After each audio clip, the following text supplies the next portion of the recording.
Mr. Rice, as someone who represents a district where agriculture is a prominent industry in North Carolina, I'm always worried about ways in which this anti-competitive behavior in the ocean shipping industry can harm producers, as I know you have expressed as well. Can you take just a few moments and explain the impact that the alliance system is having on agricultural exporters? Well, certainly, and thank you, Congressman. To give you a bit of an example, the worst of these supply chain issues happened during the pandemic. And as I mentioned before, our exporters are wholly dependent upon foreign and ocean carriers. And while the Shipping Act prevents them from unreasonably refusing to deal with us, it doesn't prevent them from rolling a booking, moving it on to the next ship, not giving transparency into why a shipping was rolled. For example, one of our exporters had a container destined for Asia. It was rolled so many times that the original ship that it had been scheduled to sail on had went to Asia and came back, and that's the one that picked up the container.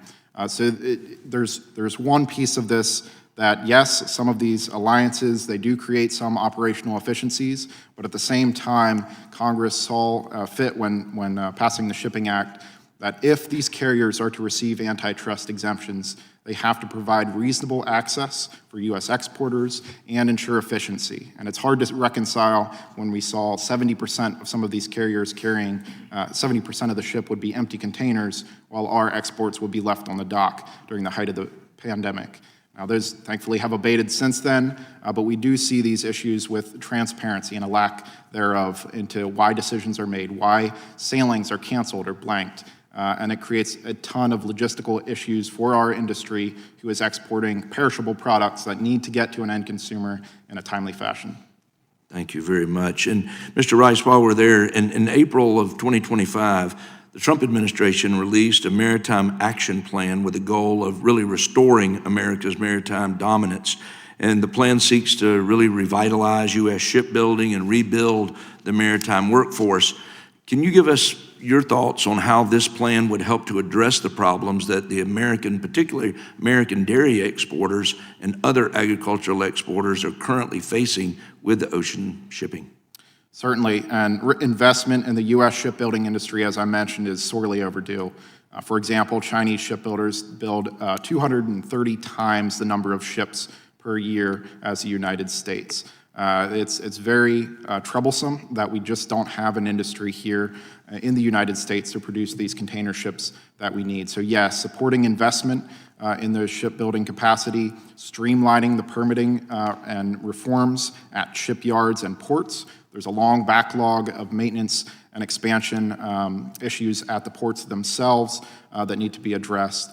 The one thing I mentioned in my remarks as well, in developing a plan to fund these programs, we just think it warrants careful consideration of any penalty fees that are put on foreign ships to make sure that the people actually paying it aren't American exporters. Right. Well, thank you. Ms. Douglas, as you note in your testimony, the Federal Maritime Commission, or FMC, rarely brings cases against ocean shipping carriers that dominate shipping markets, despite having the legal authority to do so.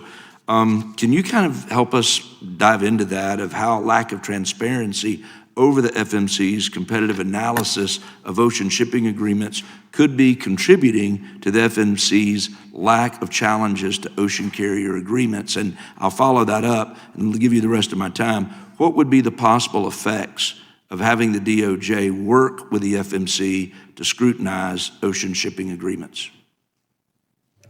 Right, so the lack of challenges seems to suggest that there's either not analysis happening or analysis that's happening that tolerates greater anti-competitive harm than antitrust law.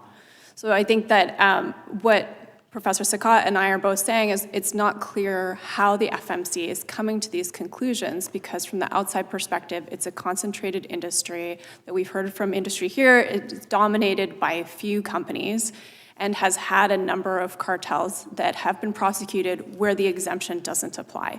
So we would need to know how these agreements are being implemented in fact, and that's something that antitrust law can get at. So if DOJ could do an investigation, the rule of reason looks carefully at these sorts of claims that maybe there's some efficiencies here, maybe there isn't.